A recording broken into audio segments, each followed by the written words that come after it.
दोस्तों, असीरगढ़ किला मध्य प्रदेश का एक ऐसा किला है जहां अश्वत्थामा आज भी भगवान शिव के दर्शन करने के लिए आते हैं। इस किले को 3 हिस्सों में बांटा गया है। ऊपरी हिस्सा असीरगढ़ है, बीच का कामरगढ़ और नीचे का हिस्सा मलयगढ़ है।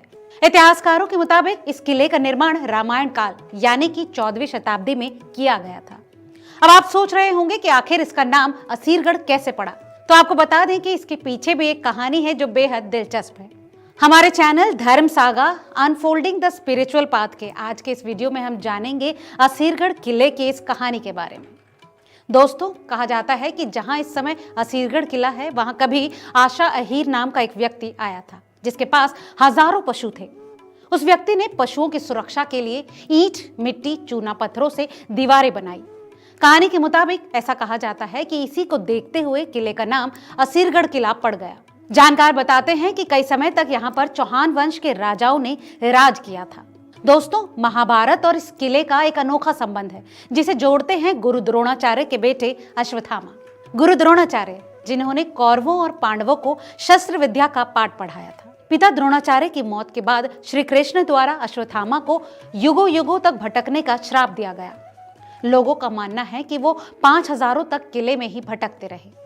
साथ ही ऐसा भी कहा जाता है कि वो अमावस्या और पूर्णिमा के दिन किले में स्थित गुप्तेश्वर मंदिर में भगवान शिव की पूजा करने के लिए यहाँ आते हैं।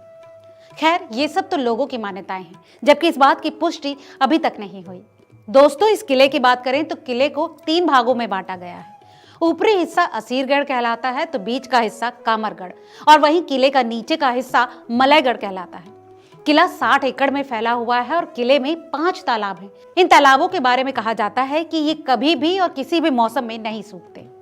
आपको बता दें कि यहाँ गंगा और यमुना नाम के 2 कुंड भी हैं। कहा जाता है कि दुश्मनों को मारकर उन्हें इन कुंडों में डाल दिया जाता था। अगर आप ऊंचाई से देखोगे तो आपको यहाँ पर मंदिर और मस्जिद दोनों दिखाई देंगे। मंदिर के चारों ओर गहरी खाइयां हैं, लेकिन ऊंचाई से देखेंगे तो पेड़ों से घिरी ये खाइयां बेहद खूबसूरत लगती हैं। उस समय जैसे जैसे किला मशहूर होता जा रहा था, अकबर तक भी इस किले की जानकारी पहुंच गई। उस समय पूरा देश अकबर के शासन में दबा हुआ था। ऐसे में जब अकबर को किले के बारे में पता चला तो उसने इसे भी अपने कब्जे में करने का सोचा। अकबर की इस मंशा की जानकारी बहादुर शाह फारूकी तक भी पहुंच गई। उस समय असीरगढ़ का यह किला बहादुर शाह फारूकी के ही अंडर था। अकबर के कब्जे की जब उन्होंने बात सुनी तो किले की सुरक्षा बढ़ा दी गई और किले में 10 साल तक खाने का भी इंतजाम कर दिया गया। ऐसे में अकबर को 6 महीने तक किले के बाहर रहना पड़ा। यहाँ की दीवारें इतनी मजबूत थी कि किसी भी हमले से वो गिर नहीं सकती थी। जब अकबर को यह एहसास हो गया कि यहाँ हमले से कोई फायदा नहीं तो उसने चालाकी की। अकबर ने फारूकी को एक पत्र भेजकर ये विश्वास दिलाया कि वो उससे शांति से बात करना चाहते हैं। भरोसा करके बहादुर शाह किले से बाहर आ गए। अकबर से बातचीत के दौरान किसी ने उन पर हमला कर दिया और उन्हें बंदी बना लिया। दोस्तों, इस तरह अकबर ने 17 जनवरी 1601 ईस्वी में किले पर कब्जा कर लिया। आपकी जानकारी के लिए बता दें कि असीरगढ़ किला मध्य प्रदेश के बुरहानपुर से करीबन 20 किलोमीटर दूर स्थित है। 20 किलोमीटर का यह छोटा सफर आप लोकल गाड़ियों की मदद से भी कर सकते हैं।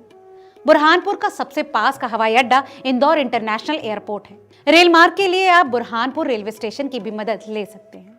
तो दोस्तों, धर्म saga unfolding the spiritual path के आज के इस वीडियो में केवल इतना ही।